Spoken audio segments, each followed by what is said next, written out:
بسم اللہ الرحمن الرحیم، اللہم صلی علی محمد وآل محمد۔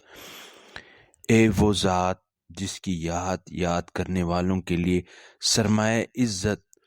اے وہ جس کا شکر گزاروں کے لیے وجہ کامرانی، اے وہ جس کی فرما برداروں کے لیے ذریعہ نجات تھے۔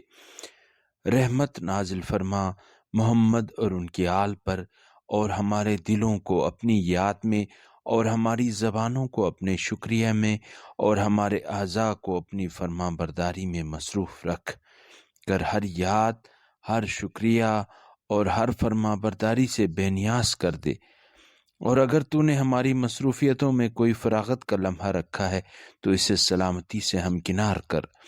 اس طرح کے نتیجے میں کوئی گناہ دامنگیر نہ ہو، اور نیکیوں کو لکھنے والے فرشتے ہماری نیکیوں کو لکھ کر